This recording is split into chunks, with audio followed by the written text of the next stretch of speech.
အကောင်းဆုံးချမ်းသာရအောင်ရှာလောကလူတိုင်းဟာနေ့စဉ်နဲ့အမျှဘာကိုရှားနေကြသလဲလို့မေးရင်ချမ်းသာဒုက္ခရှားနေကြတာလောကလူတွေဘာတွေအတွက်အလုံးလုံးနေကြသလဲဆိုရင်ချမ်းသာဒုက္ခအတွက်လုံးလုံးနေကြတယ်ဓမ္မစစ်အားဖြင့်သေသေးချာချာစစ်ဆေးပြီးတော့ကြည့်ပဲဆိုလို့ရှိရင်လူသားတွေအလုံးရှာဖွေနေကြတာချမ်းသာဒုက္ခအတွက်ပဲတချို့ကပြောလိုက်မယ်ချမ်းသာဒုက္ခရှာတာမဟုတ်ပါဘူးအလုတ်ရှာတာပါလို့ပြောကောင်းပြောလိုက်မယ်မြန်မာပြည်ကအလုတ်တင်မကဘူးနိုင်ငံရခြားတိုင်းတစ်ပါးထွက်ပြီးတော့အလုတ်ရှာကြဟုတ်တယ်အလုတ်ကဘာအတွက်လဲဆိုရင်အလုတ်ကပိုက်ဆံအတွက်ပေါ့ဒါဖြင့်ပိုက်ဆံကဘာလို့ဖို့ရုံးလို့မေးလို့ရှိရင်ချမ်းချမ်းသာသာနေဖို့ပဲအဲ့တော့ဓမ္မစစ်အားဖြင့်ပြောမယ်ဆိုရင်လူတွေနေ့စဉ်နဲ့အမျှရှားဝေလောက်ကင်နေကြတာဘာလဲလို့ဆိုရင်ချမ်းသာဒုက္ခကိုရှားနေကြဒါဖြင့်လူတွေချမ်းသာဒုက္ခရှားနေတဲ့ချမ်းသာဒုက္ခကဘယ်လိုချမ်းသာမျိုးလဲဘုန်းကြီးတို့တွေကိုရရှိခံစားနေကြတဲ့ချမ်းသာဒုက္ခကိုအမှတ်တမဲ့မနေဘဲနဲ့စစ်ဆေးကြည့်တဲ့ချမ်းသာဒုက္ခဆိုတာအကျမ်းပြင်းအဖြစ်ပြောမယ်ဆိုလို့ရှိရင်ကာမဒုက္ခတဲ့ကာမဒုက္ခဆိုတာဘာပြောလဲမျက်စိကနှစ်သက်စရာအာယုံကြည့်ပြီးတော့စိတ်ထဲကဝမ်းသာကြည်နူးမှုတွေဖြစ်တာဒါကာမဒုက္ခနားကตาရတဲ့အတန်ကလေးတွေနားထောင်ပြီးတော့စိတ်ထဲကဝမ်းသာကြည်နူးမှုဖြစ်တာဒါကာမဒုက္ခတီးဝိုင်းတွေသွားပြီးနားထောင်ပြီးတော့ပြောနေကြဟိုဂျာမနီနိုင်ငံတခါတော့က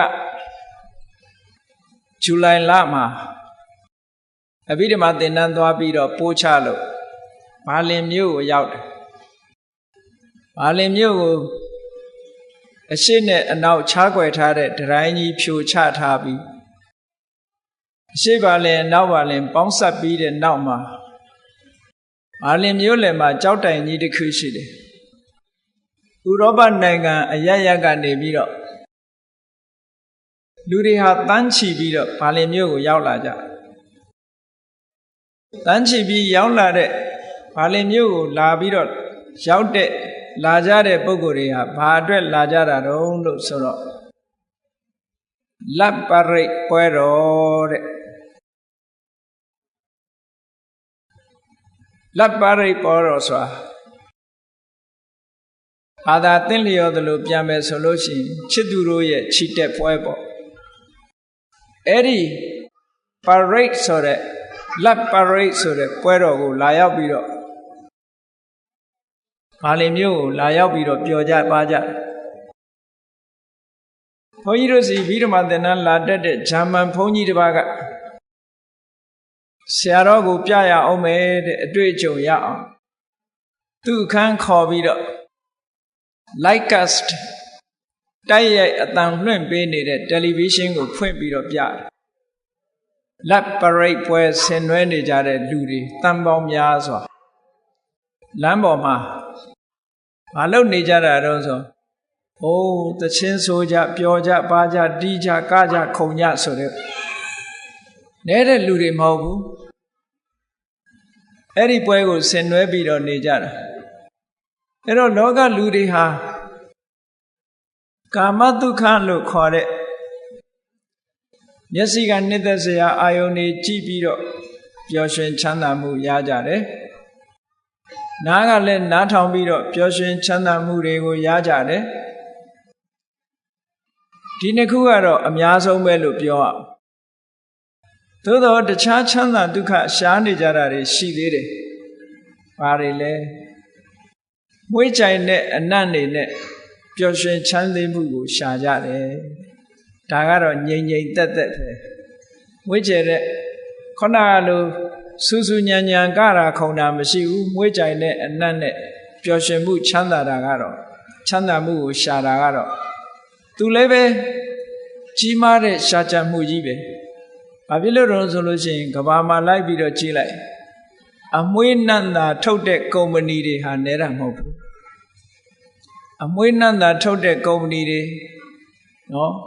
ရေမွေးတို့ပေါင်တာတို့ဆိုတဲ့စသဖြင့်အမွှေးနတ်သာထုတ်တဲ့ကုမ္ပဏီတွေဟာသိချမ်းသာနေကြဘာဖြစ်လို့လဲဆိုလို့ရှိရင်လူတွေကမွေးချိုင်မှုနဲ့ပျော်ရွှင်ချမ်းမြေ့မှုကိုရှာကြတာ哦ဒါကြောင့်မို့လို့အမွှေးနတ်သာတွေထုတ်လို့ရောင်းချမှုဟာလည်းပဲအင်မတန်ကြီးမားတဲ့စီးပွားရေးလုပ်ငန်းကြီးဖြစ်လာတယ်လူတွေရဲ့ချမ်းသာဒုက္ခကိုဖန်တီးပေးတဲ့သဘောဒါရင်လားလို့ဆိုမကသေးဘူးအရသာရှိတဲ့အစာအာဟာရလေးတွေကိုစားပြီးတော့ပျော်ရွှင်မှုကိုရှာကြတယ်အိမ်တိုင်းမှာလည်းပဲမိဖို့ကြောင့်လေးတွေရှိတာလူတိုင်းလည်းချက်ကြပြုတ်ကြသို့တော်လည်းအိမ်တိုင်းမိဖို့ကြောင့်ရှိပေမဲ့လူတိုင်းချက်ပြုတ်စားပေမဲ့လို့နိုင်ငံတိုင်းမြို့တိုင်းမှာစားတော့ဆိုင်ကြီးတွေကဟိမ့်နေအောင်ရှိဘာဖြစ်လို့လဲလျှာနဲ့ချမ်းသာမှုကိုရှားနေကြလို့ပဲလျှာနဲ့ချမ်းသာမှုကိုရှားကြတာလျှာမှုနဲ့ချမ်းသာမှုကိုရှားနေသမျှကာလပတ်လုံးလောကမှာအမတန်ကြီးမားတဲ့စားတော့ဆိုင်ကြီးတွေပေါ်ထွန်းနေအောင်မှာပဲလူတွေရဲ့အရသာပေါ်မှာမမောတွေ့တာမှုဖြင့်ချမ်းသာဒုက္ခကိုရှာတဲ့ကိစ္စဘယ်တော့မှအပိတတ်မှာမဟုတ်ဘူးမြန်မာလူမျိုးတွေကမြန်မာထမင်းဟင်းစားရတာကြားလာတဲ့အခါကျတော့ကိုရီးယားချက်ကလေးတို့အရသာရှာကြတယ်နော် Chinese cuisine တရုတ်လက်ရာကိုရီးယား cuisine ကိုရီးယားလက်ရာအိန္ဒိယ cuisine နော်အိန္ဒိယလက်ရာအမျိုးမျိုးနဲ့စားတော့ဖွယ်အမျိုးမျိုးတွေကိုမှာယူစားတော့ပြီးတော့နေကြတာတဲ့ဒါလူတွေခံစားလို့ရတဲ့ချမ်းသာဒုက္ခတွေပဲကောင်းမွန်လာတဲ့ရတာတွေကိုခံစားရင်လူတွေဟာချမ်းသာဒုက္ခပျော်ရွှင်မှုကိုရရှိနေကြတယ်နောက်တစ်ခုကတော့အထီးအတွေ့လို့ဆိုတဲ့ဖုဒ္ဓဘာအာယုန်နဲ့ပျော်ရွှင်ချမ်းမြေ့မှုကိုရှာကြတယ်ဒါကြောင့်မို့လို့လူတွေဝတ်စားဆင်ရင်တဲ့အဝတ်တွေဟာလည်းအမျိုးမျိုးအထီးအတွေ့ကောင်းတဲ့အဝတ်တွေအမတန်ခမ်းနားတဲ့ဆိုပါကြီးတွေနဲ့အိပ်ရတယ်အလွန်ခမ်းနားတဲ့ဆက်တီကြီးတွေထိုင်လိုက်ရင်အိဆက်သွားတဲ့ဆက်တီကြီးတွေလူတွေမှာဒါတွေဟာချမ်းသာဒုက္ခဒီချမ်းသာဒုက္ခတွေကိုမိမိတို့အတိုင်းအတာအလိုက်ခံစားနေကြတယ်အဲ့ဒီချမ်းသာခံစားတာတွေဟာတကယ်စဉ်းစားကြည့်ပဲဆိုလို့ရှိရင်အစဉ်အတန်းအနှိမ့်အမြင့်အလိုက်ထူးခြားမှုရှိပါတယ်ရှိတော့လေဒီချမ်းသာဒုက္ခတွေဟာသူ့တန်ရာသူ့ဘဝနဲ့သူဟာချမ်းသာဒုက္ခရနေကြတာလူတွေသာဒီလိုချမ်းသာဒုက္ခကိုရတာမဟုတ်ဘူးတိရစ္ဆာန်တွေလည်းရနေတာပဲဒီချမ်းသာဒုက္ခမိမိတို့မျက်စိအောက်မှာရှိတဲ့ကြောင်ကလေးတွေခွေးကလေးတွေလည်းပဲဟောဒီကာမဒုက္ခဆိုတာသူတို့အထိုက်လျောက်ရှိတာထိုက်လျောက်ရှိတယ်တရဝတိုင်းဟာကာမဂုဏ်အာယုန်လို့ဆိုတဲ့ချမ်းသာဒုက္ခတွေရဖို့ရာအတွက်ပတာထ၅ပါးမျက်စိနာနာလျှာကိုယ်လို့ဆိုတဲ့ပတာထ၅ပါးမှာထိတွေ့လာတဲ့ကာမဂုဏ်အာယုန်တွေနဲ့ပတ်သက်ပြီးပျော်ရွှင်ချမ်းမြေ့မှုကိုရနေကြတာကြီးပဲတဲ့အကုန်သူ့အတိုင်းအတာနဲ့သူရနေတာ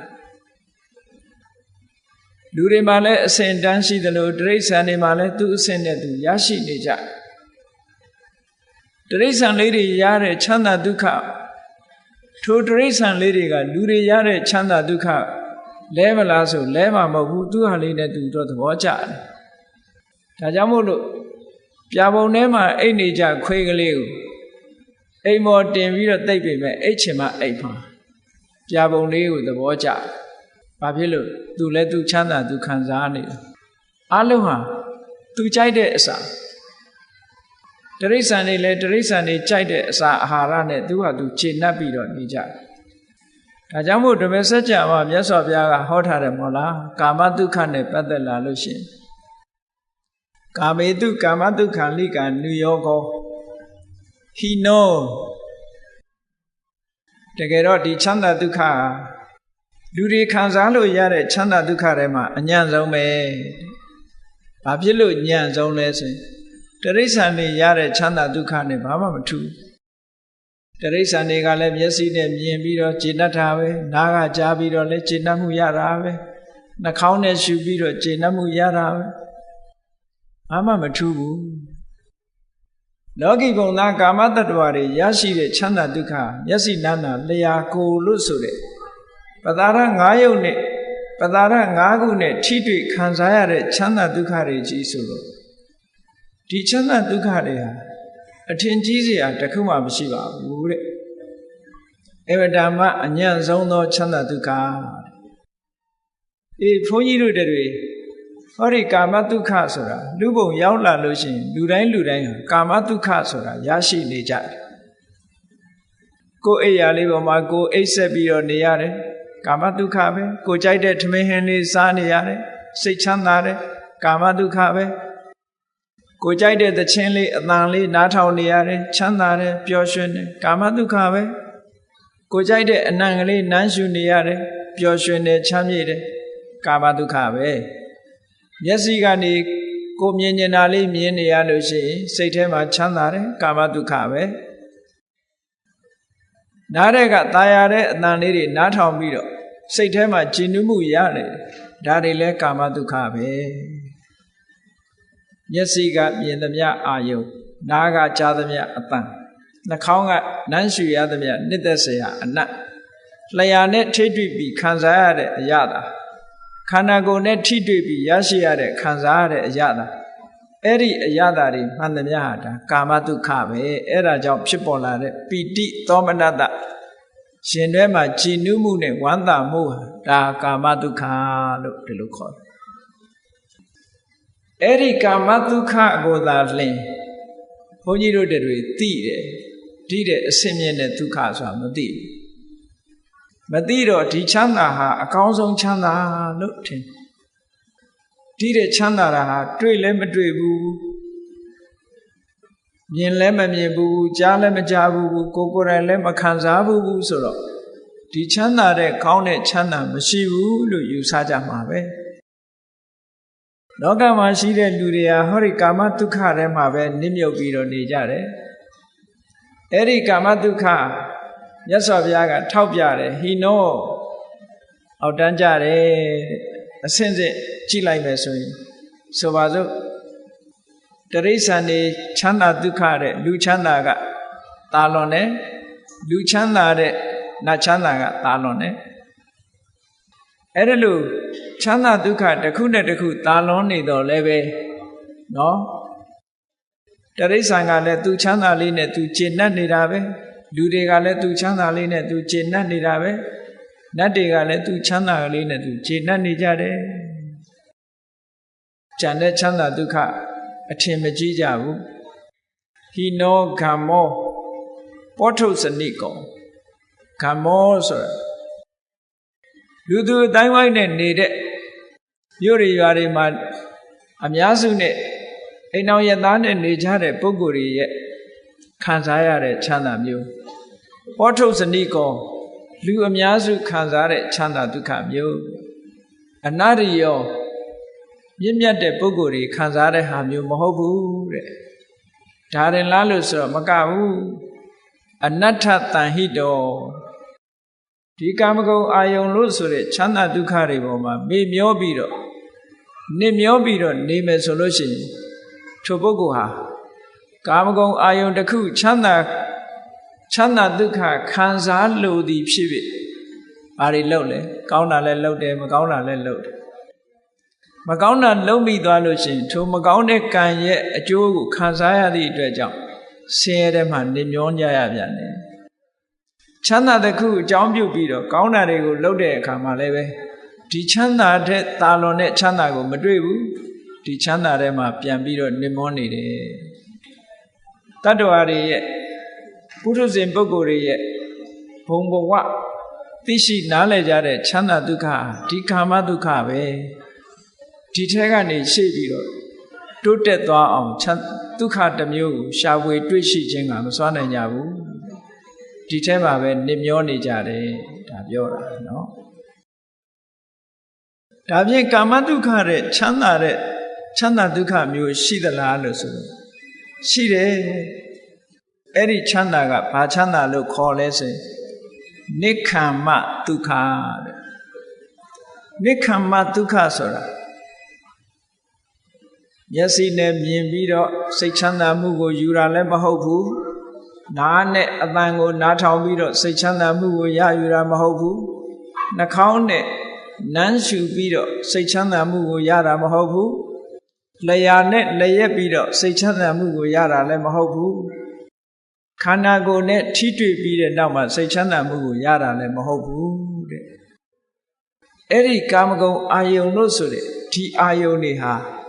အပူအပင်တွေနဲ့ရောထွေးပြီးတော့နေတဲ့ချမ်းသာဒုက္ခတွေဖြစ်လို့အခုတခဏချမ်းသာရင်တော်ကြချမ်းသာခြင်းမှချမ်းသာတယ်ချမ်းသာဒုက္ခကလည်းအမတန်မှတူတောင်းတယ်ကာမဂုဏ်ချမ်းသာဆိုတာအမတန်မှတူတောင်းတယ်အဲ့ဒီကာမချမ်းသာတွေကိုဖယ်ရှားပြစ်လိုက်မှကာမချမ်းသာတွေနဲ့ဆက်ဆက်မှုမရှိဘဲနဲ့တရားဓမ္မကိုနှလုံးသွင်းပြီးတော့နေတဲ့ချမ်းသာမျိုးကြတော့နိက္ခမ္မဒုက္ခလို့ခေါ်တယ်ကာမဂုဏ်ချမ်းသာတွေကိုခွာရှောင်ပြီးတော့ရလာတဲ့ချမ်းသာအဲ့ဒီချမ်းသာမျိုးကဇန်ချမ်းသာတို့မက်ချမ်းသာတို့ဖို့ချမ်းသာတို့ဆိုတာနိက္ခမ္မဒုက္ခအဲ့ဒီနိက္ခမ္မဒုက္ခကိုပုထုဇဉ်ပုဂ္ဂိုလ်တွေအနေနဲ့သဘောကျလားလို့ဆိုသဘောမကျဘူးအရိယာသူတော်စင်တွေကအဲ့ဒါကိုချမ်းသာလို့သတ်မှတ်တယ်ပုထုဇဉ်တွေကဆင်းရဲတယ်လို့ထင်တယ်အထင်ချင်းအမြင်ချင်းအလုံးကိုကွာခြားတယ်ဟောတာမန်ပုဂ္ဂိုလ်တွေအနေနဲ့ကြည့်လိုက်မယ်ဆိုလို့ရှိရင်ပြင်းစရာကြီးလို့အောင်းမိမှာပဲတရားဓမ္မနှလုံးသွင်းပြီးတူတဲ့အေးအေးဆေးဆေးတည်တည်ငြိမ်ငြိမ်ထိုင်းနေတဲ့ပုဂ္ဂိုလ်ကြည့်လိုက်မယ်ဆိုရင်ကြံတဲ့ပုဂ္ဂိုလ်တွေကဒီလူငုတ်တုတ်ကြီးထိုင်ပြီးဘာတွေလုံအောင်ပြင်းစရာကြီးလို့ဒီလိုပဲထင်။ဘာဖြစ်လို့သူခံစားမှုတာကကာမဒုက္ခပဲခံစားမှုတာလေ။ဟိုလူကရလာတဲ့နိက္ခမ္မဒုက္ခကြတော့အေးကာမဒုက္ခဆိုတာအလိုမကျစရာတွေအများကြီးရှိတယ်။အလိုမကျစရာတွေအများကြီးရှိတယ်။ဆိုပါစို့မျက်စိဖြင့်လှတာပတာကြည့်ပြီးတော့ချမ်းသာဒုက္ခကိုခံစားခြင်းနဲ့ဆိုရင်မျက်စိအောက်ကအလှအပပျောက်သွားတာနဲ့တပြိုင်နက်ဟောချမ်းသာဒုက္ခရှိပါအောင်မလားမရှိတော့ဘူးနားတဲ့ကနှစ်သက်ตาရပွဲ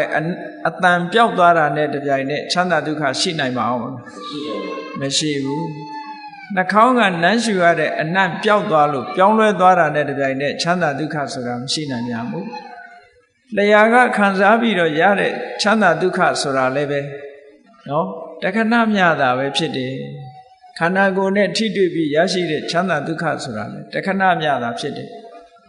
အဲ့ဒီချမ်းသာဒုက္ခတွေကိုရရှိခံစားလာတဲ့အချိန်ပိုင်းလေးကအမတန်မှတူထောင်းတယ်အမတန်မှတူထောင်းတယ်အမတန်မှတူထောင်းသည့်အတွက်ကြောင့်တခဏလေးချမ်းသာတာကိုသာဝရထင်ပြီးတော့ကာမဒုက္ခထဲမှာနေမျောနေကြတဲ့ပုဂ္ဂိုလ်တွေကအလွန်တရာမှများပါတယ်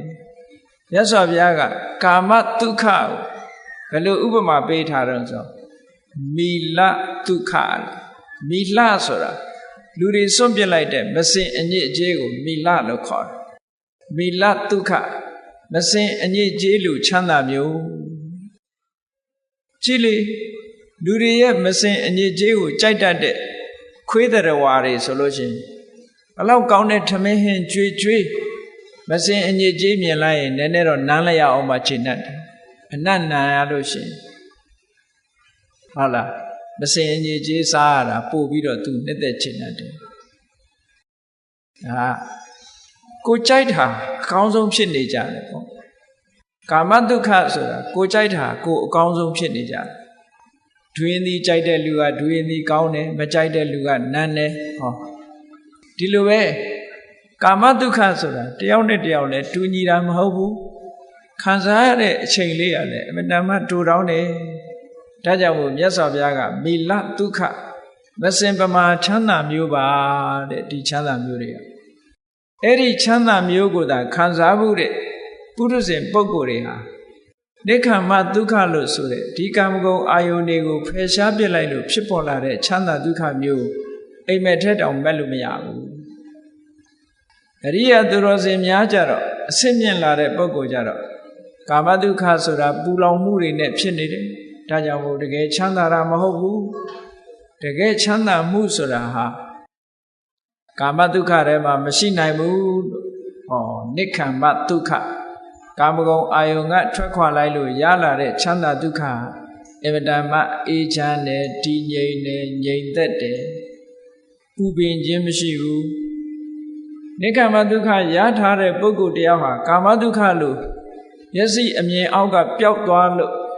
အာယုန်၅ပါးတည်းကကိုယ့်ရဲ့ဒီပတ္တာရတွေအတွင်းကနေပျောက်သွားသည့်အတွက်ကြောင့်လဲပူလောင်ခြင်းဆိုတာမဖြစ်ဘူးပျောက်သွားတဲ့ဇေယျလည်းအကြောင်းမရှိဘူးဒါကြောင့်မို့နိက္ခမဒုက္ခအမှန်တမ်းမှချမ်းသာတဲ့ချမ်းသာဒုက္ခလို့ဒီလိုဟောတာနော်နိက္ခမဒုက္ခမရဘူးဆိုလို့ရှိရင်တော့ကာမဒုက္ခကိုပဲအကောင်းဆုံးလို့ဒီလိုထင်ကြမယ်ပေါ့ကောင်းပြီနိက္ခမဒုက္ခတဲ့ချမ်းသာတဲ့ဒုက္ခတစ်ခုထပ်ပြီးတော့ပြောမယ်ဆိုလို့ရှိရင်ဥပတမဒုက္ခငြိမ်းအေးတဲ့ချမ်းသာငြိမ်းအေးတဲ့ချမ်းသာဆိုတာတဏ္ဍိဒုက္ခနိဗ္ဗာန်မှာရှိတဲ့ချမ်းသာမျိုးနိဗ္ဗာန်ဆိုတာအပူပင်ကိလေသာတွေအလုံးချုပ်ငြိမ်းသွားလို့ပူတတ်တဲ့သဘာဝတရားတွေလည်းတစ်ခုမှမရှိဘူးပူစေတတ်တဲ့သဘာဝတရားတွေလည်းတစ်ခုမှမရှိဘူးရုပ်ဓမ္မနန္ဓမဆိုတာတွေပြောင်းလဲပြီးပျက်စီးတတ်တဲ့အရာတွေလည်းတစ်ခုမှမရှိဘူးသာဝရငြိမ်းနေတဲ့အငြိမ့်တတ်ကြီးများတာဖြစ်တယ်အဲ့ဒီအငြိမ့်တတ်ဆိုတာကြတော့သာဝရချမ်းသာတဲ့ချမ်းသာပုရုဇဉ်ပုဂ္ဂိုလ်တွေအနေနဲ့သာဝရအငြိမ့်တတ်လို့ဆိုတဲ့ဥပဒမဒုက္ခနားလည်ဖို့အမတန်မှခက်တယ်ဘာဖြစ်လို့တော့ကိုမအတွေ့အကြုံမရှိတာဒီချမ်းသာမျိုးကိုမခံစားဘူးဆိုပါစို့ဒူရင်သည်မစားဘူးသေးတဲ့ပုဂ္ဂိုလ်တယောက်ကိုဒူရင်သည်ဟာဘယ်လိုရတာရှိတယ်လို့တယောက်ကပြောပြမယ်ဘယ်လိုကောင်းတာဒူရင်သည်ရတာဘယ်လိုကောင်းတယ်စသဖြင့်ပြောပြလို့ရှိရင်ဟိုတစ်ဖက်သားကကောင်းတယ်ဆိုတာတော့ तू မှတ်မိတယ်သို့တော်လည်းဘယ်လိုကောင်းမှန်းကို तू ကခံစားကြည့်ဖူးခြင်းမရှိသည့်အတွက်ကြောင့်ဘယ်လိုကောင်းတယ်ဆိုတာသူ့ထဲမှာ तू တွေးမိမှာမဟုတ်ဘူးဒီလိုပဲနိဗ္ဗာန်ချမ်းသာကိုကိုယ်တိုင်မခံစားရသေးတဲ့ပုဂ္ဂိုလ်တွေနိဗ္ဗာန်ချမ်းသာတယ်ဆိုတာဘယ်လိုခံစားကြည့်မှသိမှာမဟုတ်ဘူးကောင်းပြီဒီလိုကာမဒုက္ခနိက္ခမဒုက္ခဥပဒမဒုက္ခလို့ဆိုရဲချမ်းသာတွေဟာအကျဉ်းအားဖြင့်ပြောမယ်ဆိုလို့ရှိရင်ဒီသုံးမျိုးဟာအဆင့်ဆင့်တက်လာကာမဒုက္ခကိုဖယ်ရှားလိုက်တဲ့အခါမှာနိက္ခမဒုက္ခရတယ်နိက္ခမဒုက္ခရပြီးတဲ့အခါမှာဥပဒမဒုက္ခဆိုတာမျိုးကိုရနိုင်တယ်ဥပဒမဒုက္ခလို့ဆိုတဲ့အငြိမ့်တဲ့ချမ်းသာကတော့သာဝရချမ်းသာတဲ့ချမ်းသာမျိုးဖြစ်ပါတယ်လောကမှာဘုန်းကြီးတို့တွေပုရုဇဉ်တွေရနေတဲ့ကာမဒုက္ခသည်အလွန်တရာမှအဆင့်မရှိတဲ့ချမ်းသာဒုက္ခမျိုးသာဖြစ်တယ်တဲ့ဆိုတာကိုမြတ်စွာဘုရားကဒီတဲ့အဆင့်မြင့်တဲ့ချမ်းသာဒုက္ခတစ်ခုဘယ်လိုရအောင်လုပ်ရမလဲဆိုတာကိုဘဟုဝေဒနိယသုတ်တံမှာမြတ်စွာဘုရားဟောထားတာရှိတယ်ဘုန်းကြီးတို့တွေဒီတဲ့တာလွန်တဲ့ချမ်းသာဒုက္ခတွေရှိသေးတယ်ဆိုတာကိုသိအောင်ကြိုးစားရသိအောင်ကြိုးစားပြီးတော့လက်တွေ့ခံစားနိုင်အောင်ကြိုးစားဖို့လိုအပ်တယ်ကြိုးစားတဲ့နိလန်းတွေကအကုန်ရှိတယ်ထိုနိလန်းအတိုင်းမိမိတို့ကြိုးစားအားထုတ်မှသာလျှင်အဲ့ဒီချမ်းသာဒုက္ခမျိုးကိုကိုယ်တိုင်တွေ့ရှိမှဖြစ်တယ်ဒီလိုမှမဟုတ်ဘူးဆိုလို့ရှိရင်ဒီချမ်းသာဒုက္ခမျိုးဟာအပြောပဲကိုယ်တိုင်လည်းပဲတွေ့ရှိဖို့ဆိုတာမဖြစ်နိုင်ဘူးတဲ့ဒါကြောင့်မို့နိက္ခမဒုက္ခလို့ဆိုတဲ့ချမ်းသာတွေတဲကချမ်းသာတစ်ခုရဖို့ရအတွက်ဘာလုပ်ရမလဲနိက္ခမဒုက္ခဆိုတာပြောရင် ကာမဂုဏ်ချမ်းသာတွေနဲ့မဆက်ရှက်တဲ့ချမ်းသာမျိုးတစ်ခုပဲမျက်စိကမြင်ပြီးတော့ချမ်းသာတာမဟုတ်ဘူးနားကကြားပြီးတော့ချမ်းသာတာမဟုတ်ဘူးနှာခေါင်းဆိုတဲ့နှာခေါင်းနဲ့အနံ့ခံပြီးတော့ချမ်းသာတာမဟုတ်ဘူးလျှာနဲ့အရသာခံပြီးမှချမ်းသာတာမဟုတ်ဘူးခန္ဓာကိုယ်နဲ့ထိတွေ့ပြီးမှချမ်းသာတာမဟုတ်ဘူးစိတ်ကလေးတည်ငြိမ်အောင်လေ့ကျင့်ပြီးတော့တမာတိစွမ်းအားနဲ့စိတ်နဲ့အာယုန်နဲ့လေ့ကျင့်ပြီးတော့ရယူတဲ့ချမ်းသာဒုက္ခဟာဒီတဲ့အစပေါင်းမြောက်များစွာကောင်းမွန်တဲ့ချမ်းသာဒုက္ခတစ်ခုဖြစ်တယ်။ကဲအဲ့ဒီချမ်းသာဒုက္ခကိုရချင်ဘယ်လိုလေ့ကျင့်မလဲ။လောကလူတွေဟာနေ့စဉ်နဲ့အမျှအလုပ်တွေလုပ်နေကြတာဟာကာမဒုက္ခခံစားဖို့ကြီးပဲလုပ်နေကြတာကြီးပဲ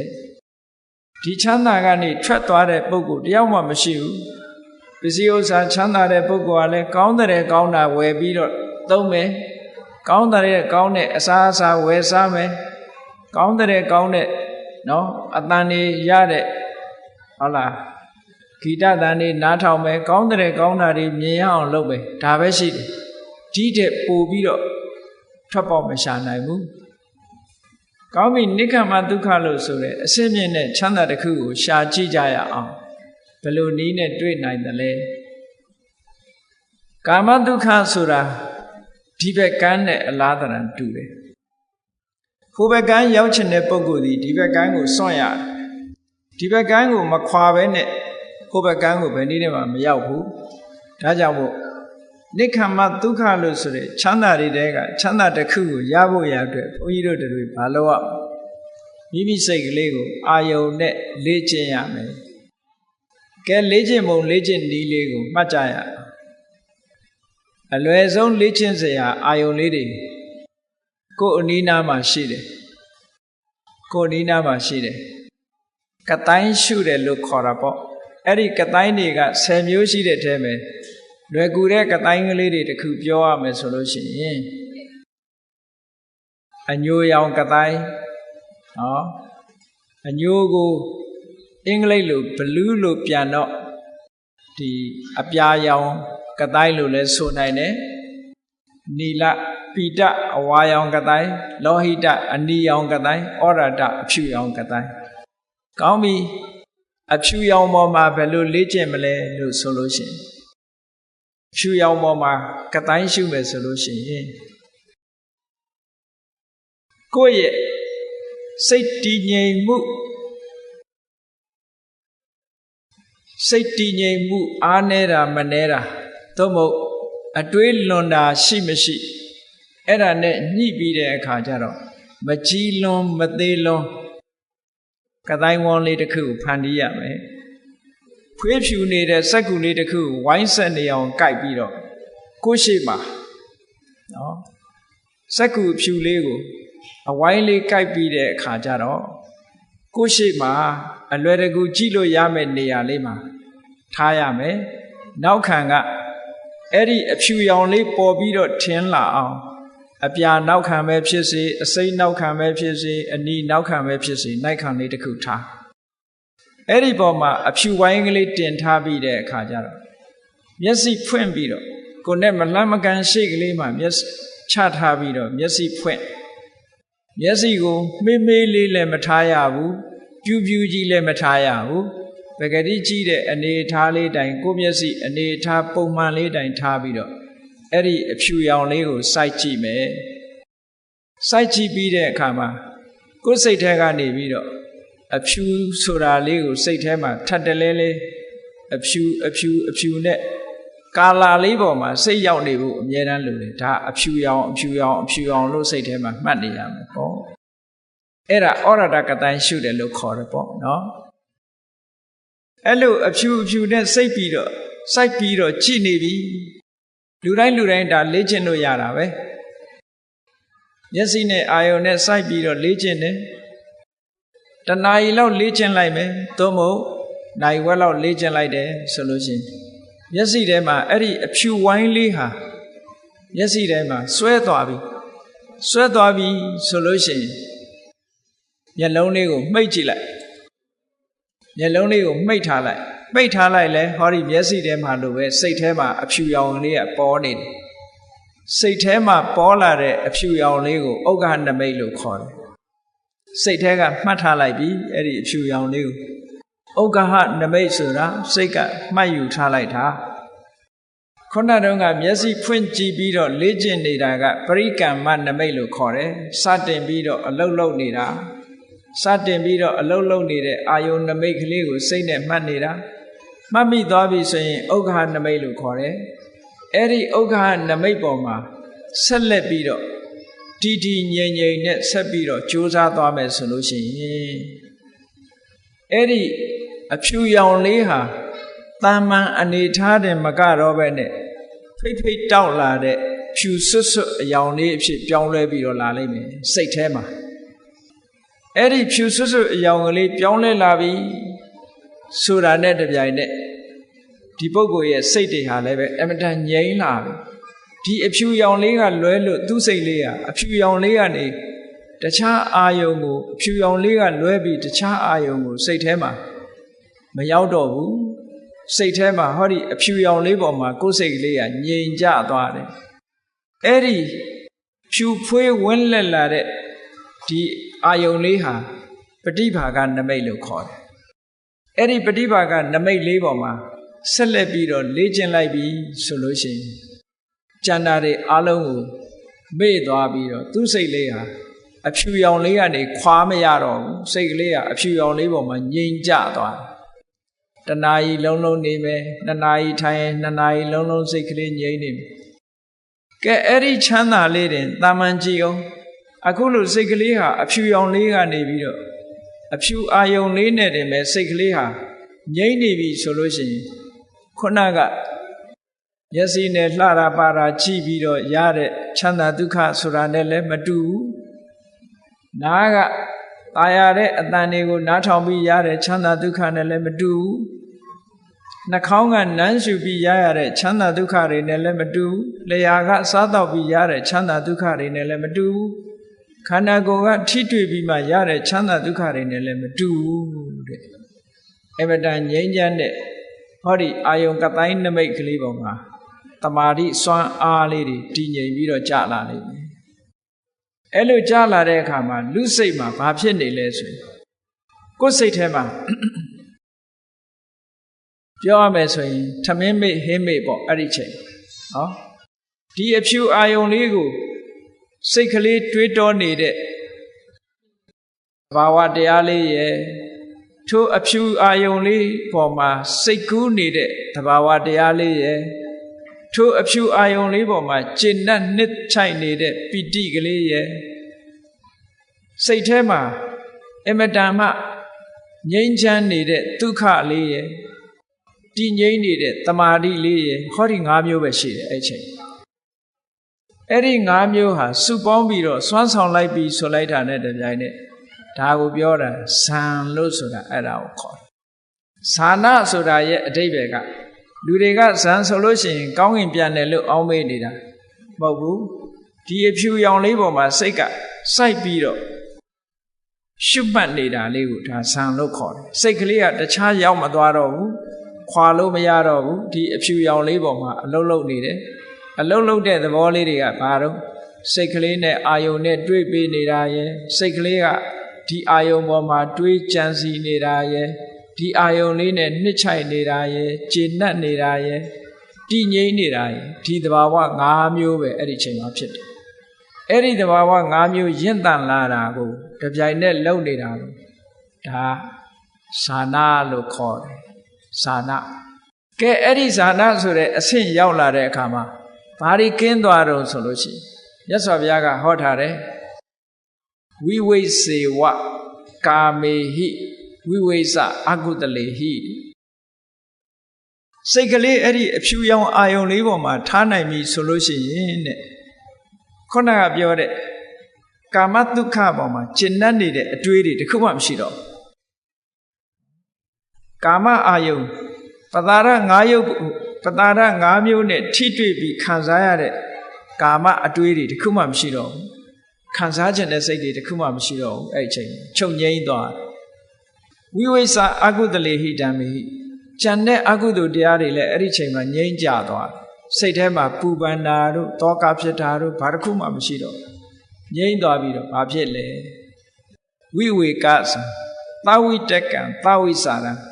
အတွေးလေးနဲ့စိတ်ကူးမှုလေးဟောဒီအာယုံလေးပေါ်မှာတွေးနေတာရဲ့စိတ်ကူးနေတာရဲ့ဒီနှစ်ခုသဝိတကံသဝိစာရံဝိဝေကဇံပိတိဒုက္ခံကာမဂုဏ်အာယုန်နေငြိမ်ချသွားလို့ဖြစ်ပေါ်လာတဲ့တမာတိချမ်းသာလေး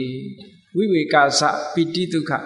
ခြေနှက်နေတာရဲ့နှစ်ချိုက်နေတာရဲ့အဲ့ဒီသဘာဝလေးနှစ်ခုဖြစ်ပြီးတော့စိတ်ကလေးဟာဒီအာယုန်လေးနဲ့ပျော်မွေ့ပြီးတော့ချမ်းသာနေတဲ့ချမ်းသာကိုပထမဇန်ချမ်းသာလို့ခေါ်ပါတယ်အဲ့ဒီပထမဇန်ချမ်းသာဒီခုနကကာမချမ်းသာနဲ့စာလိုက်ရင်အလွန်မြင့်မားတဲ့ချမ်းသာတစ်ခုဖြစ်သွားတယ်ဒီချမ်းသာဒုက္ခကခုနကဆိုပါစို့တခြင်းနားထောင်မယ်ဘယ်နှနာရီနားထောင်လို့ရမျက်စိကကိုကြည့်ကျင်တာတွေကြည့်တယ်ဘယ်နှနာရီကြည့်နိုင်လဲ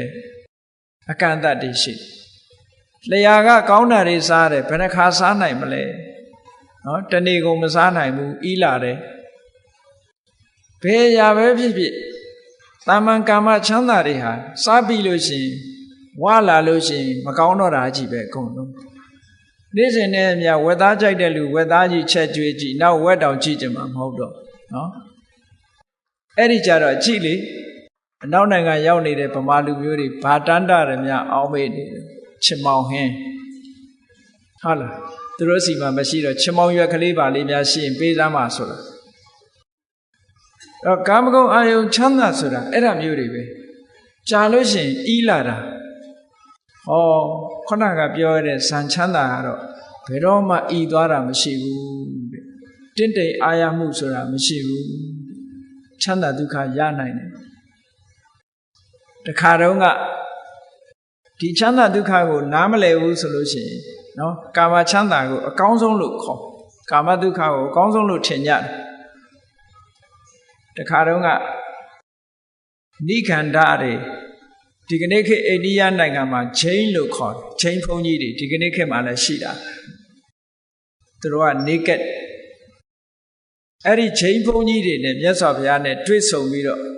စကားပြောကြအဲ့ဒီလိုစကားပြောတဲ့အခါမှာချိန်ဘုန်းကြီးတွေကသူတို့ကပင်ပင်ပန်းပန်းနဲ့ခက်ခက်ရင်ရင်အကျင့်နေကျင့်မှချမ်းသာကိုရတယ်လို့သူတို့ကယူဆတယ်သူတို့ပြောတဲ့စကားလေးကဒုက္ခတနန္တရံဒုက္ခံချမ်းသာဆိုတာတဲ့ဒုက္ခနဲ့ရှင်းမှရတယ် no pain no gain ဆိုတာမျိုးပေါ့နော် no pain no gain အနာခံမှအသာဆန်ရတယ်ဆိုတဲ့သဘောမျိုးဒုက္ခခံမှချမ်းသာကိုရနိုင်တယ်လို့ဒီလိုပြောပြီးတော့မြတ်စွာဘုရားကိုသူတို့ကဘယ်လိုပြောတော့ဆိုအရှင်ဂေါရမနဲ့ဗိမိသာရမင်းကြီးနဲ့နှိုင်းရှင်ကြည့်ရင်ဗိမိသာရမင်းကြီးကအရှင်ဂေါရမတဲ့ပိုချမ်းသာတယ်တဲ့သူတို့ကအဲ့လိုပြောတယ်မြတ်စွာဘုရားရတဲ့ချမ်းသာနဲ့ဗိမိသာရမင်းကြီးရဲ့ချမ်းသာကပိုချမ်းသာတယ်ပေါ့ဆိုတော့မြတ်စွာဘုရားကအေးမင်းတို့ဒီစကားအမှတ်တမဲ့ပြောလိုက်တာနဲ့တူတယ်ငါမေးမယ်တဲ့ဗိမိသာရမင်းကြီးဟာတဲ့မလုံမရှက်နဲ့သူ9ရက်တိတိတနေရာထဲမှာထိုင်းနေနိုင်လားတဲ့လုံးဝမရွှေ့မပြောင်းမလုံမလက်နဲ့တနေရာထဲမှာသူထိုင်းနေနိုင်လားဆိုမနေနိုင်ဘူး9ရက်မပြောနဲ့နော်9ရက်မပြောနဲ့9နာရီတောင်မထိုင်နိုင်ဘူး9နာရီမပြောနဲ့9မိနစ်တောင်ခက်ခဲတယ်မလုံမရှက်ထိုင်းနေဘူးဆိုတာမြတ်စွာဘုရားကပြောတယ်အေးငါကတမာရီစွမ်းအားနဲ့မလှုပ်မရှက်9ရက်လဲထိုင်နိုင်တယ်ဒီတယ်လဲပို့ပြီးတော့ထိုင်နိုင်တယ်လုံးဝလှုပ်ရှားမှုမပြုဘဲနဲ့အဲ့တော့ဘယ်သူကပို့ချမ်းသာတာလဲနော်မြတ်စွာဘုရားရဲ့ချမ်းသာမှုကဆင်းရဲဒုက္ခမလာလို့ထိုင်လို့ရတာပေါ့ဆင်းရဲဒုက္ခလုံးဝမလာဘူး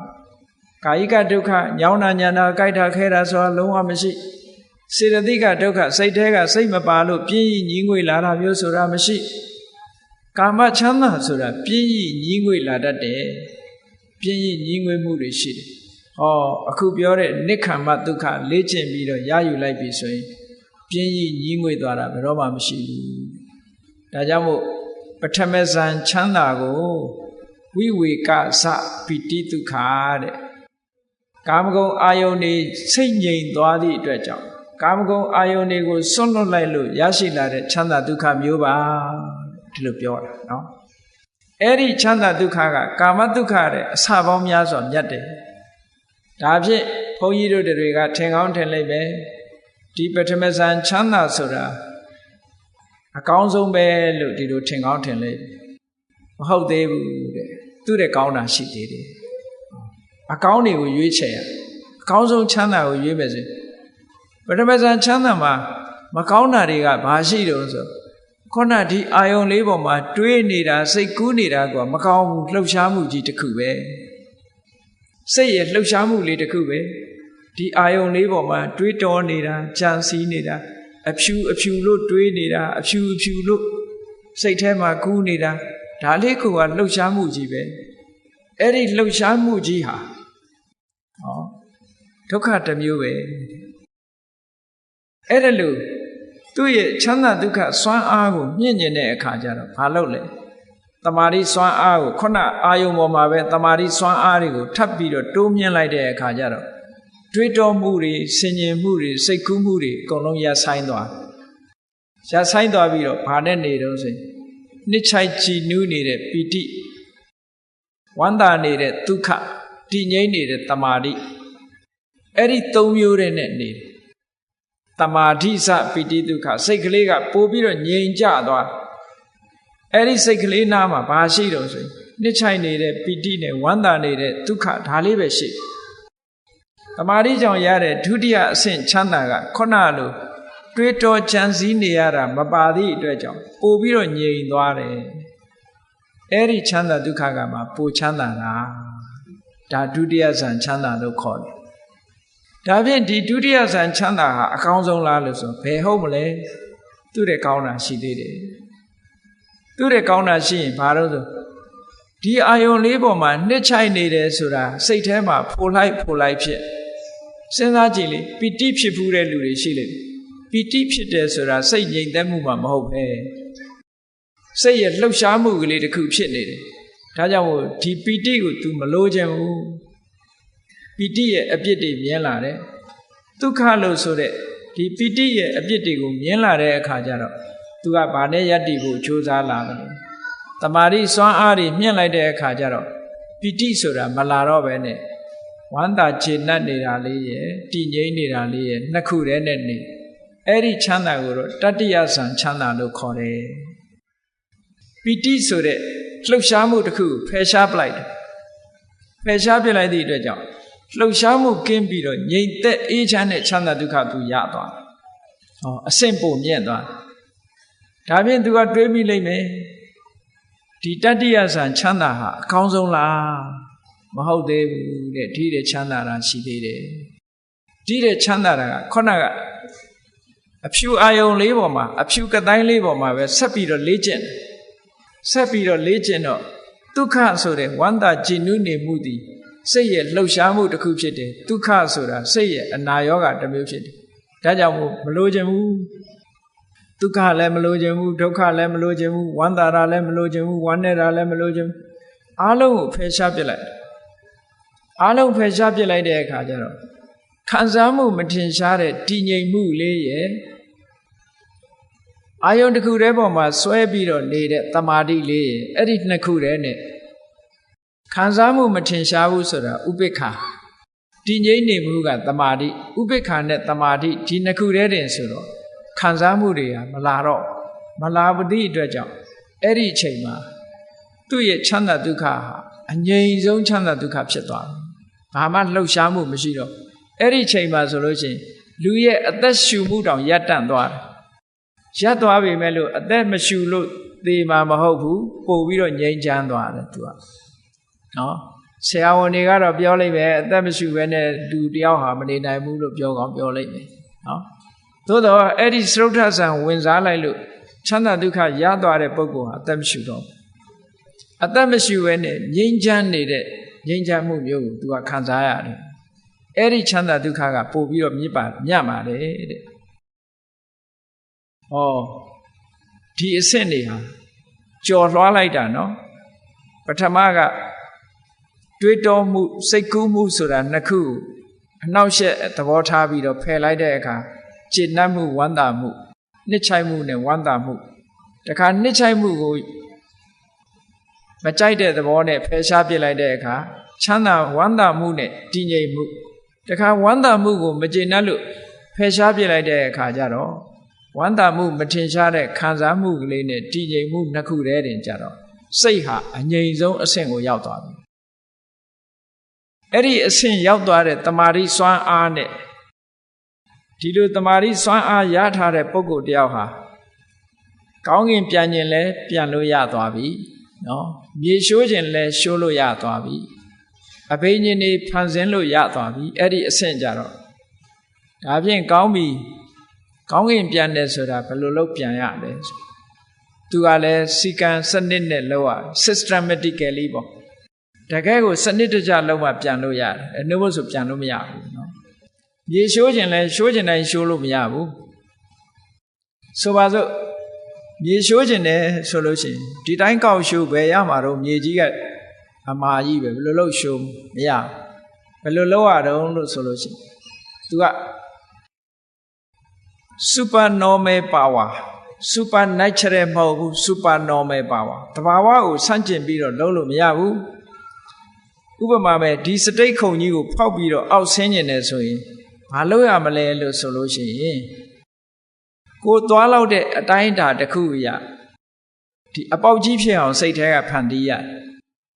ဟာအပေါက်ကြီးဖြစ်သွားပြီလို့ तू စိတ်ကူးလိုက်တာနဲ့တပြိုင်နက် तू သွားမဲ့လမ်းကြောင်းကြီးကအပေါက်ကြီးဖြစ်သွားကြံတဲ့လူတွေကတော့အပေါက်မဟုတ်ဘူးမြေကြီးတဲ့ရှိုးကျင်တယ်ဆိုရင်လည်း तू သွားမဲ့လမ်းကြောင်းကို तू ကရှင်းလိုက်တယ်မြေလိုင်ကောင်းကြီးဖြစ်သွားအောင် तू လှုပ်လိုက်စိတ်ထဲကနေဟာမြေလိုင်ကောင်းကြီးလို့ပြောလိုက်တာနဲ့ဟိုသူ့အဖို့မှာမြေလိုင်ကောင်းကြီးဖြစ်သွားဝင်သွားတာအဲ့ထဲဘေးကလူတွေကတော့မြေရှိုးသွားတယ်လို့ပဲပြောသူ့ဖို့ကတော့အဲ့ဒါလိုင်ကောင်းနဲ့ဝင်သွားတာပဲအလွယ်တကူပဲကောင်းကင်ပြန်ကျင်တယ်ဆိုလဲအရန်ပြန်လို့မရဘူးခန္ဓာကိုယ်ကြီးဆိုတာအလေးကြီးဘယ်လိုလုပ်ပြန်လို့ရမှာတော့ထခုံလဲဘုံဝင်နဲ့ကြာမှာပေါ့ဘယ်လိုလုပ်ရမလဲအင်မတန်ပေါ့ပါတဲ့စိတ်ကလေးတဲကိုဟောဒီရုပ်ခန္ဓာကိုယ်ကြီးကိုပေါင်းထည့်ပေးလိုက်စိတ်သွားတဲ့ကိုပါဆိုတာအဲ့ဒါမှာနော်စိတ်ကဟိုနာရောက်သွားတယ်လူကပါရောက်သွားပြီဒီမှာပျောက်ဟိုရောက်အဲ့ဒါမှစိတ်သွားတိုင်းကိုပါဖြစ်တယ်စိတ်แท้ကိုရုပ်ခန္ဓာကိုထည့်ပေးလိုက်တယ်ထည့်ပေးလိုက်ရင်ဒီနာပျောက်ဟိုနာရောက်ဟောအဲ့ဒီဟာမျိုးဖြစ်တယ်သို့မဟုတ်ငှက်လို့ကောင်းကင်ကိုပြန်သွားခြင်းတယ်လမ်းလျှောက်ပြီးတော့သွားခြင်းတယ်ဆိုလို့ရှိရင်ကိုသွားမဲ့လမ်းကြောင်းကိုဖန်တီးရတယ်သူစိတ်ထဲမှာတော့ဒါလမ်းကြောင်းကြီးပဲအဲ့ဒီလမ်းကြောင်းကြီးပေါ်ကိုလမ်းလျှောက်သွားတယ်ဆိုတဲ့အတိတ်ပဲဒါဖြင့်ရေပြင်ပေါ်ဖြတ်ပြီးတော့မြေကြီးကိုဖြတ်ပြီးဟိုဘက်ကိုလမ်းလျှောက်သွားခြင်းတယ်ဆိုလို့ရှိရင်ဒီတိုင်းသွားလျှောက်လို့မရဘူးရေနစ်သွားမယ်ဘာလုပ်ရမလဲကိုလျှောက်မဲ့နေရာကိုလျှောက်လမ်းဖန်တီးရမယ်ဟောရေပြင်ပေါ်မှာသူကလမ်းလို့ပြောလိုက်လို့ရှိရင်သူ့အဖို့မှာလမ်းကြီးဖြစ်သွားသူစိတ်ကူးလိုက်တာနဲ့ဖြစ်သွားတယ်အဲ့ဒီလမ်းပေါ်မှာသူလျှောက်သွားဂျန်တဲ့လူလျှောက်သွားမြုပ်မှာပဲဒီလို तू က systematically လုပ်ရတာအေးမြေကြီးထဲမှာတောင်ကောင်းထဲမှာဘာတွေရှိသလဲလို့ကြည့်ချင်လို့ရှင်လေဒီတိုင်းကြီးသွားကြည့်မမြင်ရဘူးတကိုးဆိုတာပဲပဲလို့ဒီတိုင်းကြီးလုပ်ရတာမဟုတ်ဘူး systematically ပဲကဲဘုန်းကြီးတို့တရားချက်ခင်သူတော်စင်ပြိဿတ်တို့ညမှောင်နေတယ်လျှက်စစ်မီးတွေလည်းမရှိဘူးအမှောင်ကြီးတွေကိုကြည့်ချင်လို့ရှိရင်ဘာလုပ်ရ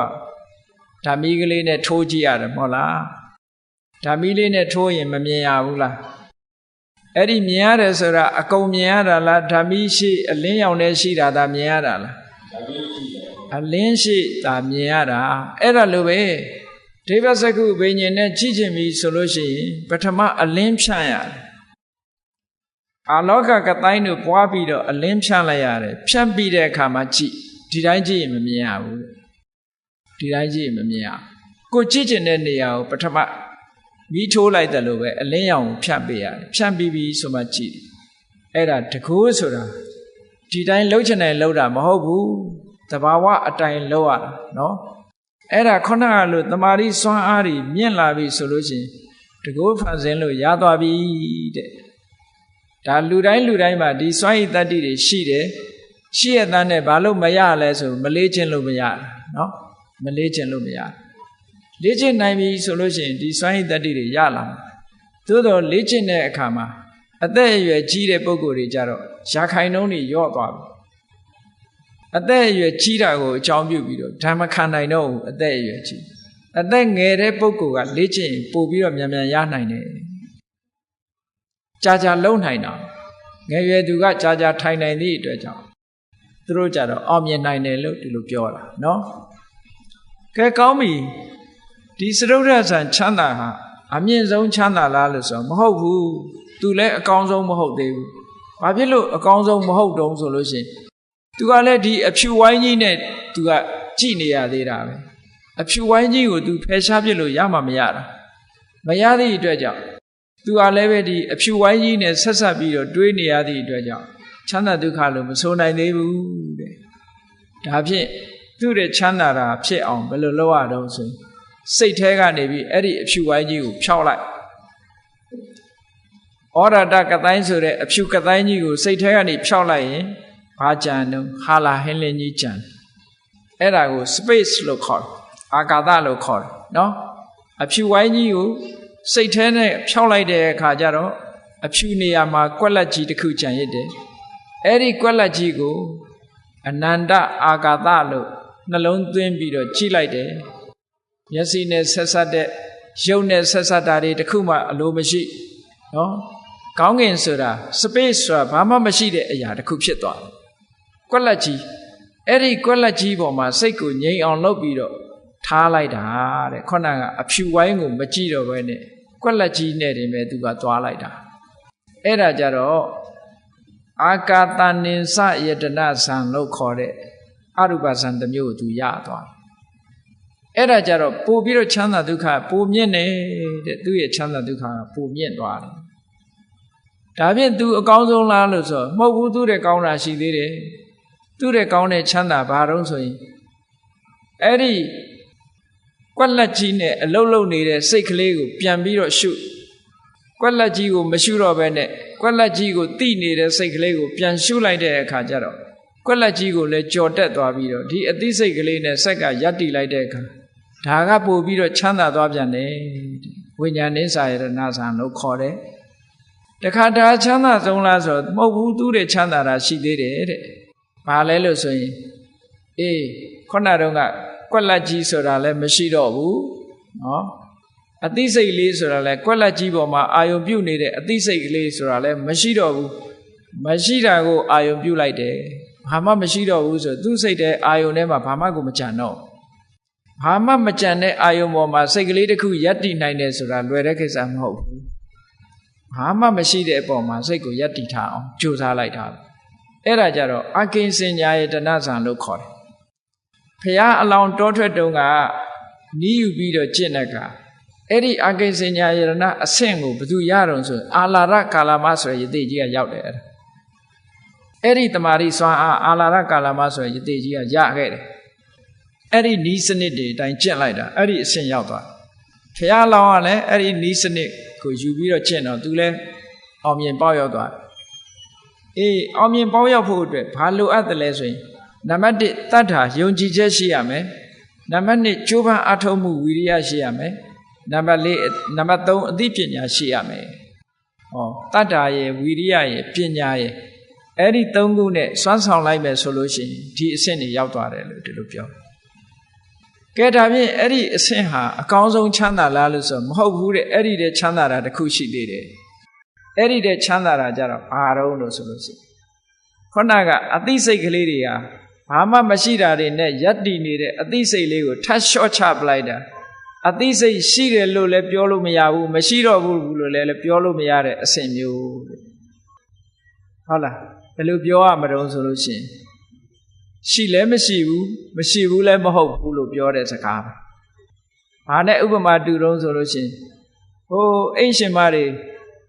စီပလင်းကိုကြည့်လိုက်တဲ့အခါကျတော့စီကလေးတစ်စက်နှစ်စက်ကြာရင်ဘယ်လိုပြောတော့ဟဲ့စီကုန်းနေပြီစီမရှိတော့ဘူးလို့မပြောဘူးလားပြောတယ်ဒါပေမဲ့သွားကြည့်လိုက်ရင်အဲ့ဒီပလင်းစီကုန်းနေရင်ယူခဲ့စားထည့်မယ်ဆိုရင်ဟဲ့စီတွေရှိနေတယ်လို့မပြောပြန်ဘူးလားအိုက်ကြတယ်ပြောတယ်စီတွေရှိနေတယ်လို့ပြောပြန်တယ်ခုနတုန်းကတော့စီကုန်းနေတယ်လို့ပြောတယ်စားထည့်မယ်ဆိုတဲ့အခါကျတော့စီတွေနဲ့လို့ပြောပြန်တယ်အဲ့ဒါလိုပဲ မရှိဘူးရှိတဲ့ကားပေါ့နော်မရှိဘူးစိတ်ကလေးကမရှိတော့ဘူးလို့ပြောရလောက်အောင်တိမ်မွေ့သွားတယ်ဟောမရှိတော့ဘူးလို့ပြောရအောင်လုံးဝမရှိတော့တာလားလို့ဆိုတော့လုံးဝကြီးတော့လည်းမဟုတ်ဘူးနည်းနည်းလေးတော့ရှိသေးတယ်ပေါ့အဲ့ဒါကိုနေဝတင်ညာနာတင်ညာယတနာလို့စာပေကဆိုတာအသိစိတ်လေးဟာမရှိဘူးလို့လည်းပြောလို့ရတယ်လုံးဝမရှိဘူးကြီးလို့လည်းပြောလို့တော့မရဘူးလို့ဆိုတဲ့အနေအထားမျိုးလေးအဲ့ဒီအသိစိတ်လုံးဝကင်းသွားတဲ့အနေအထားမျိုးရောက်သွားပြီဆိုလို့ရှိရင်ချမ်းသာဒုက္ခအလွန်ချမ်းသာတယ်နှိုင်းရှင်ပြီးတော့ပြောရမယ်ဆိုလို့ရှိရင်ဘုန်းကြီးတို့တွေအိပ်ပျော်နေတဲ့အခါနှစ်ချိုက်ချိုက်ကြီးအိမ်မောကြပြီးတော့အိပ်ပျော်နေတဲ့အခါကျတော့ပြောရမယ်ဆိုလို့ရှိရင်ဟိုဒီအတန်ပလန်နေလည်းမကြားရဘူးမျက်စိကလည်းဘာမှမမြင်ရဘူးအသိစိတ်မရှိသလိုမဖြစ်ပေဘူးလားအိမ်မက်တွေလည်းမမက်ဘူးဆိုပါစို့ဟုတ်ကလားမမက်ဖဲနဲ့နေတဲ့အခါနှစ်ချိုက်ချိုက်ကြီးအိပ်ပျော်ပြီးတော့သွားလို့နိုးလာတဲ့အခါဘာပြောတော့အိပ်ရတာကောင်းလိုက်တာလို့မပြောဘူးလားပြောတယ်ဘာသိလို့ကောင်းတာလဲအိပ်တယ်ဘာမှမသိဘူးအဲ့ဒါလိုပဲခုနနေဝတိညာနာတိညာရဏဆံရောက်သွားတဲ့အခါအသိစိတ်မရှိသလောက်တိမ်မွေ့သွားတာကိုကောင်းလိုက်တာလို့ပဲပြောရတဲ့ချမ်းသာဒုက္ခပဲဒါဖြင့်ဒီတဲ့ချမ်းသာဒုက္ခရှိသေးလားလို့ဆိုရှိသေးတယ်အသိစိတ်တွေလုံးဝချုပ်ငြိမ်းသွားတယ်ခံစားမှုတွေလုံးဝချုပ်ငြိမ်းသွားတဲ့និရောဓသမပတ္တိဆိုတဲ့အဆင့်မျိုးကိုရောက်သွားလို့ရှိရင်တော့ဒါလုံးဝချမ်းသာသွားပြီလို့ပြောတယ်ဟောချမ်းသာဒုက္ခဆိုတာအဲ့ဒါလို့အဆင့်ဆင့်သွားတယ်ဘုန်းကြီးတို့တွေရရှိနေတဲ့ချမ်းသာဒုက္ခဒီကာမဒုက္ခလို့ဆိုတဲ့အနှိမ့်ဆုံးချမ်းသာဟုတ်တာအဟုတ်ကြီးထင်နေကြရတာဒီတဲ့အဆင့်မြင့်တဲ့ချမ်းသာတွေကအများကြီးပဲနော်အဆင့်မြင့်တဲ့ချမ်းသာတွေက9ခုတောင်ရှိတယ်ဘုန်းကြီးတို့တွေတက်မိတာလှေကားတစ်ထစ်ပဲရှိသေးတယ်နောက်ထပ်တက်အောင်မှတွေ9ထစ်အဲ့ဒီ9ထစ်ချမ်းသာဒုက္ခတွေကိုဘယ်သူမှမရကြဘူးဖုထုစင်နေတာဒီလိုဖြစ်တာပေါ့အကောင်းဆုံးချမ်းသာကိုရအောင်ရှာပါဆိုတာအခုနံပါတ်9ထိအောင်ဒါအကောင်းဆုံးချမ်းသာလို့ခေါ်တယ်ဒါဖြင့်ဒါကအသက်ရှင်နေတဲ့နံပါတ်9အကောင်းဆုံးချမ်းသာနောက်ဆုံးမှာနိဗ္ဗာန်ချမ်းသာဆိုတဲ့ချမ်းသာမျိုးကြတော့ဒါတွေတဲ့အစပေါင်းများစွာသာသွားပြန်တယ်အဲ့ဒီနေရာမှာမေးစရာရှိရှင်သာရိပုတ္တရာမထေရမြတ်ကပြောတယ်နိဗ္ဗာန်ဆိုတာသိချမ်းသာတယ်နိဗ္ဗာန်ဆိုတာသိချမ်းသာတာပဲနဲ့ပြောတော့ဥဒ္ဒယီဆိုတဲ့ယဟန်တစ်ပါးကနေပြီးပြောတယ်အရှင်ဘုရားတဲ့နိဗ္ဗာန်မှာခံစားမှုမရှိဘူးမဟုတ်လားတဲ့ခံစားမှုမရှိဘူးဆိုရင်ဘယ်လိုလုပ်ချမ်းသာတယ်လို့ပြောမှာတော့တဲ့ကြည့်လေအိပ်ပျော်နေတဲ့အချိန်မှာခံစားမှုမရှိဘူးမဟုတ်လားသို့တော့ချမ်းသာတယ်လို့ပြောကြတယ်လေအဲ့လိုပြောတော့ရှင်သာရိပုတ္တရာမထေရကဘာပြောတော့ဆိုအေးအဲ့ဒီချမ်းသာမှုခံစားမှုမရှိတာကိုကချမ်းသာတာလို့ပြောလိုက်တယ်အဲ့ဒါကြတော့ပုရုဇဉ်နေနားလည်ဖို့ခက်ခဲသွားတယ်ခံစားမှုမရှိတဲ့ချမ်းသာဒုက္ခသည်တကယ်ငြိမ်းအေးတဲ့ထာဝရအငြိမ့်တချမ်းသာဒုက္ခဖြစ်ပါတယ်ဘုရားမြတ်စွာကဗဟုဝေဒနိယသုတ်တံမှာချမ်းသာအမျိုးမျိုးကိုယခုကဲ့သို့ခွဲခြားပြီးတော့ပြထားတော့တရားရှင်ခင်သူတော်စင်ပြိဿတို့သည်တို့တွေဟာအကောင်းဆုံးသောချမ်းသာဆိုတာဘယ်ဟာလဲလို့ရှာကြံပြီးတော့ထိုအကောင်းဆုံးချမ်းသာရအောင်ကြိုးစားကြမယ်ဆိုရင်ဤစနစ်တွေအတိုင်းအခုလိုကျင့်ကြံကြိုးကိုအထုတ်ပြီးတော့ရလာတဲ့ချမ်းသာဒုက္ခမျိုးကသာလေတကယ်အကောင်းဆုံးချမ်းသာဖြစ်တယ်တို့တွေနေ့စဉ်နဲ့အမျှရနေတဲ့ချမ်းသာဒုက္ခဆိုတာဘာမှပြောပလောက်တဲ့ချမ်းသာဒုက္ခမဟုတ်ဘူးတဲ့တရဝါအလုံးမွေးရပါရနေတဲ့ချမ်းသာဒုက္ခမြတ်တာဖြစ်တယ်အေးဒီတဲ့မြင့်မြတ်တဲ့ချမ်းသာဒုက္ခတွေတို့တွေဘုရားမြတ်စွာသာသနာတော်ကြီးနဲ့ကြုံတွေ့နေတဲ့အချိန်မှာနည်းနည်းလေးပဲဖြစ်စေညီးကြည့်နိုင်လောက်အောင်ကြိုးစားအားထုတ်မှသင့်မယ်လို့ကိုယ်စီသဘောကျပြီးတော့အကောင်းဆုံးချမ်းသာကိုရအောင်ရှာနိုင်ကြပါစေကုန်သတည်း